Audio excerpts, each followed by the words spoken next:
दोस्तों, दिल्ली का रहने वाला 30 साल का रोहित वर्मा अपनी भाग दौड़ भरी जिंदगी से परेशान होकर कुछ दिनों के लिए शिमला घूमने को चला जाता है और ऑनलाइन एक खूबसूरत होम स्टे बुक करता है, जहां दरवाजा काव्या शर्मा नाम की एक खूबसूरत लड़की खोलती है, जो पैसों की परेशानी के कारण मजबूरी में उसे 3 दिनों तक के लिए कमरा दे देती है। शिमला की कड़ाके की ठंड में काव्या खुद स्टोर रूम के पास जमीन पर सोकर रोहित को अपना अतिरिक्त कंबल अंगीठी देती है, जिसे देखकर रोहित के मन में उसके लिए सम्मान पैदा होता है। फिर दोनों साथ घूमने निकलते हैं और अपनी अपनी जिंदगी का दर्द साझा करते करते एक दूसरे के इतने करीब आ जाते हैं। 3 दिन कब बीत जाते हैं उन्हें पता ही नहीं चलता और दिल्ली लौटने के बाद रोहित का मन काव्या के बिना नहीं लगता है। इसलिए कुछ दिनों बाद वह दोबारा शिमला पहुंचकर काव्या से कहता है कि मैं दिल्ली तो चला गया था, लेकिन मेरा दिल यहीं कहीं रह गया, और उसके सामने शादी का ऐसा प्रस्ताव रखता है जिसे सुनकर काव्या की आंखों से आंसू निकल पड़ते हैं। लेकिन क्या काव्या ने रोहित का प्रस्ताव स्वीकार किया? क्या दोनों की शादी हो पाई? और क्या काव्या के माता पिता इस रिश्ते के लिए तैयार हुए? इन सभी सवालों का जवाब मैं आपको इस पूरी कहानी में मिलेगा।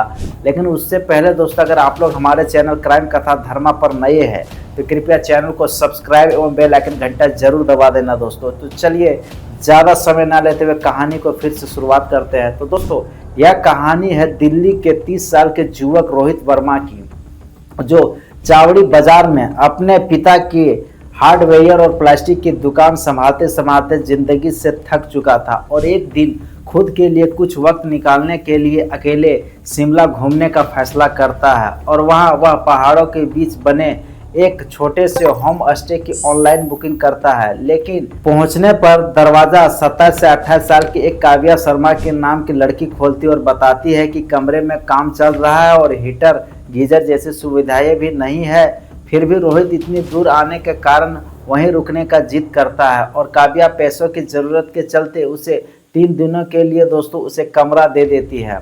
शिमला की कड़ाके की ठंड में काव्या रोहित के लिए अंगीठी और अतिरिक्त कंबल का इंतजाम करती है। सुबह रोहित को पता चलता है कि जिस कमरे में वो आराम से सो रहा है, वहाँ काव्या खुद स्टोर रूम के पास जमीन पर चटाई बिछाकर सोती है। यह देखकर रोहित के मन में उसके लिए सम्मान पैदा हो जाता है। अगले दिन रोहित मजाक में काव्या से अपने साथ घूमने चलने के लिए कहता है दोस्तों, और काव्या तैयार हो जाती है। वह हिमाचली पोशाक पहनकर उसके साथ शिमला और आसपास की खूबसूरत जगह पर घूमती है और दोनों इस दौरान अपनी जिंदगी के दर्द एक दूसरे के साथ साझा करते हैं। काव्या बताती है कि आर्थिक स्थिति के कारण उसका रिश्ता टूट चुका है और अब वह अपने माता पिता का सहारा बनना चाहती है। वही रोहित भी अपने पुराने प्यार से मिले धोखे की कहानी सुनाता है। धीरे धीरे दोस्तों दोनों एक दूसरे के करीब आने लगते हैं और 3 दिन बाद कब बीत जाते हैं उन्हें पता ही नहीं चलता है।